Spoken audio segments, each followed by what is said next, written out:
everyone, it's Fitz with the Daily Delivery. Hope you're doing well. It's a new week. You can move on to the next game. Kansas State plays UCF on Saturday at Bill Snyder Family Stadium.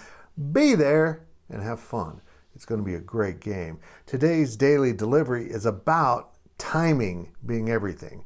And for a brief moment here, I'm going to devolve into that old man, get off my lawn mentality, but forgive me.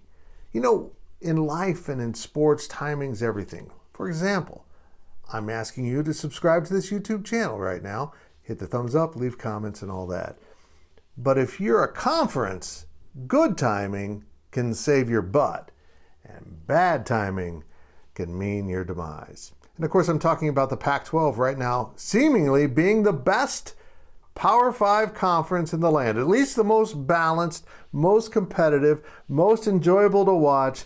It's the Pac-12. And it's their last season because they're getting blown up in conference realignment because honestly, it hasn't been that way for a very long time in the Pac-12. Meanwhile, the SEC's having problems, the Big Ten's having problems, ACC's kind of a muddled mess, as is the Big 12. And the Big 12 survived because it's been the competitive, entertaining conference. And now, let's be blunt, some of this conference is absolute trash.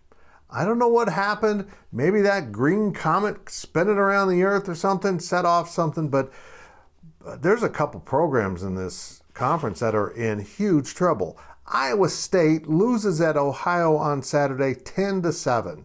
Not only did they lose, it was ugly, and then their head coach Matt Campbell tried to fight a fan, or at least go after a fan, who was a jerk. I get that, but it wasn't a good look.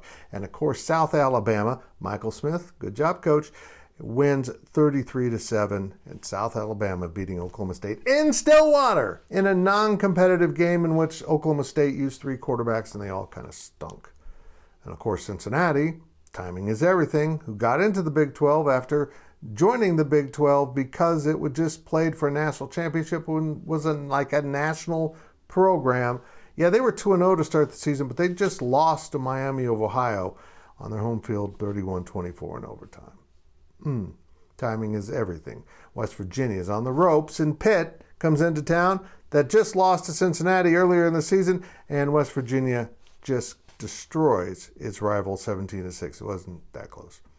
And Arkansas, the mighty SEC, plays a BYU team in Fayetteville that honestly we thought was down. BYU wins 38-31. Timing is everything. Timing continues next week. The Big 12 kind of starts off. There's one pair of non-conference games because we had a conference game already this past week with TCU and Houston. But 4 games stick out with me. Here we go. BYU at Kansas, 2:30. I don't know what to expect. Kansas struggled at Nevada. They were favored by 4 touchdowns. Wow. Tech goes to West Virginia. Tech needs a win. West Virginia, if they follow that up with another win, is looking pretty salty all of a sudden. Oklahoma State and Iowa State play. They both stink. Someone's got to win. Going to be entertaining. And of course, I'm all over UCF coming to Kansas State. More on that later with more daily deliveries. Have a great week. Get that purple back on. Brush yourself off. I guess if you're Oklahoma State, don't wear purple. That's weird. Put that orange back on. Iowa State, go celebrate the bridge. I don't know. Do whatever you got to do.